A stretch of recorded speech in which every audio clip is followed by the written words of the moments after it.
ദിലീപേട്ടൻ, ഹരിശ്രീ അശോകൻ അല്ലെങ്കിൽ Saleem കെയുടെയൊക്കെ comedy, Hanif കെയുടെയൊക്കെ comedy ചെയ്യുന്ന സമയത്തും ദിലീപേട്ടൻ ഇങ്ങനെ ചിരി അടക്കി പിടിക്കുന്ന ഒരു സാധനം ഉണ്ടല്ലോ. നിങ്ങളുടെ കോമഡി കേട്ടിട്ട് ആക്ച്വലി ആൾക്ക് ചിരിക്കാൻ പാടില്ല, പക്ഷെ ആളിങ്ങനെ ഇരിക്കുന്ന ഒരു സാധനം സൂം ചെയ്ത് നോക്കൂ, ദിലീപേട്ടൻ ചിരി സഹിച്ച് പിടിക്കുന്ന ആ ഒരു സാധനങ്ങളൊക്കെ ഇപ്പം സോഷ്യൽ മീഡിയയിൽ ട്രെൻഡ് ആയിട്ട് വരാറുണ്ട്. ആ ഒരു സിറ്റുവേഷനൊക്കെ എങ്ങനെയാണ് നിങ്ങൾ ഹാൻഡിൽ ചെയ്യുന്നത്? ദിലീപ് ചില സമയത്ത് ചിരിച്ചു പോകും.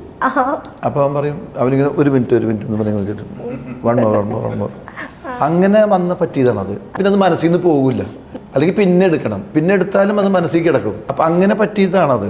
പക്ഷെ ഞാനത് പിന്നെ നമ്മളത് മൈൻഡ് ചെയ്യണില്ല, മൈൻഡ് ചെയ്യാതിരുന്നത്, അല്ലെങ്കിൽ എൻ്റെ മൈൻഡൊന്ന് മാറ്റിയാൽ മതി ചിലപ്പോൾ അത്. പക്ഷേ ഇവരെ സംഭവിച്ചു അങ്ങനെ. അത് വേറെ ചാക്കോച്ചനും പറ്റിയിട്ടുണ്ട്. ചാക്കോച്ചനും അങ്ങനെ ചിരിച്ചിട്ടുണ്ട്, അത് വന്നതാണ് അങ്ങനെ. അതൊക്കെ ചിലപ്പോൾ ആ ക്യാരക്ടറിന്റെ വിജയൊരുക്കും. അത് നമ്മൾ ചെയ്ത പെർഫോമൻസിന്റെ അതുകൊണ്ടൊക്കെ ആയിരിക്കും. അവന് ചിരി അടക്കാൻ വലിയ ബുദ്ധിമുട്ടാണ്. ദിലീപിന് ചിരി അടക്കി പിടിക്കാൻ വലിയ ബുദ്ധിമുട്ടാണ്. ചെറിയ തമാശ കിട്ടിയാലും ഭയങ്കരമായിട്ട് ചിരിക്കും.